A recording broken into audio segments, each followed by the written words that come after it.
A mouse commonly found throughout most of the United States and Canada is the deer mouse.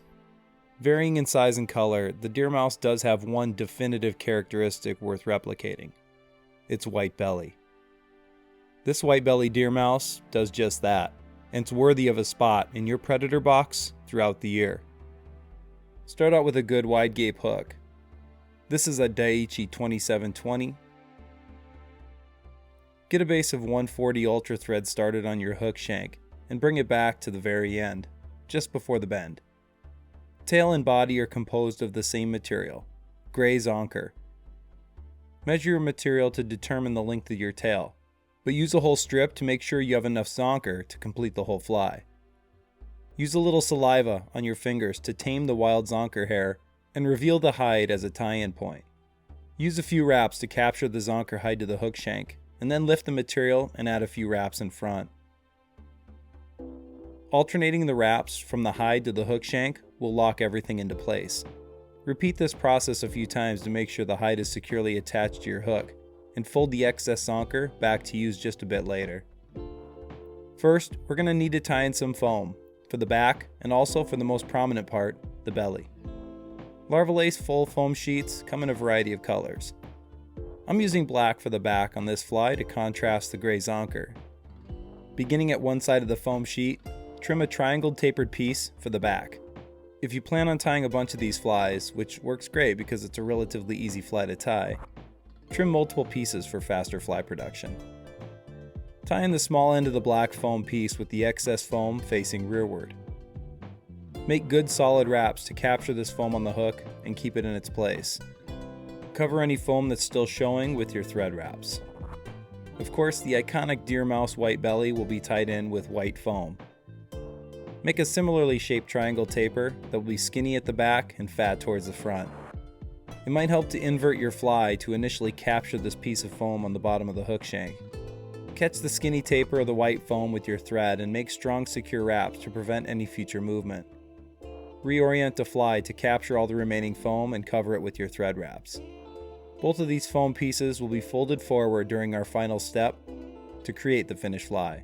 The most important thing is just to keep a similar taper with both foam pieces and try to make sure they're centered on the hook shank. Bring your thread to the front of the fly. Be sure to leave a small gap between where you stop your thread and the hook eye to give yourself plenty of room to tie off all the remaining materials in the end. Maneuver the zonker around the foam pieces and wrap it forward so that it begins to cover the hook shank. Each successive wrap should overlap the previous one slightly to ensure a nice, robust, mousy body to the fly. Make sure your wraps are tight enough to where the zonker isn't going to adjust or slide once tied off. When you get to the front, do your best to tame the wild material again with a few capture wraps, and then lock the zonker into place by bringing your thread in front. Trim off the excess zonker strip and save it for another occasion. Use thread wraps to cover any excess hide remaining behind the hook eye. Then spread all the fur from the center towards the side, parting it in the middle on the top and bottom sides of the fly.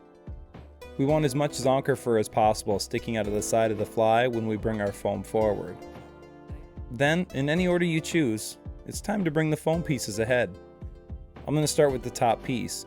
Fold the foam over the front and keep a firm grip on the forward-facing material to hold it tightly to the hook. Using about as much pressure as you believe your thread will allow to really lock this foam into place, capture it with a few solid thread wraps. After you've tied down the first piece, bring the other one forward and secure it into place just the same way.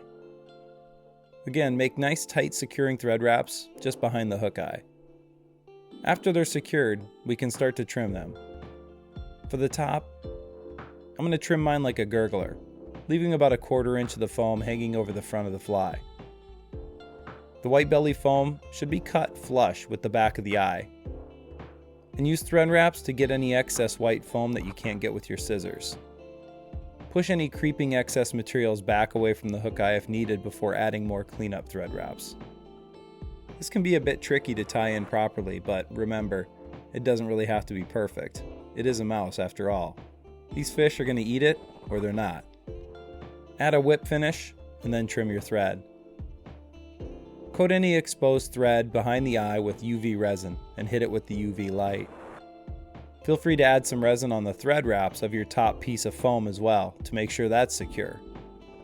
Finally, we're going to use a sharp set of scissors or an X-Acto knife to trim the zonker fur from the hide of the tail, leaving only a small patch of fur on the very back tip of the hide. Use a little saliva to pull the fibers forward and stand them up, and then you can give them a haircut while the fly sits in the vise. Or, I found it easier to just remove the fly from the vise to get a closer trim to the zonker hide. Once complete, you'll have tied a super easy white-bellied deer mouse that will have big fish coming in fast. Skate it or pop it, this fly will give you a great shot at big fish, spring through autumn months.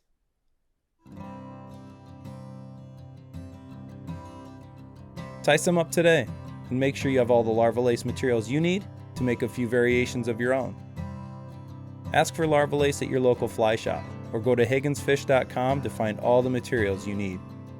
Call Lorie with any questions. Show off your mouse patterns and the fish that they're catching on the Fly Tying University Facebook page.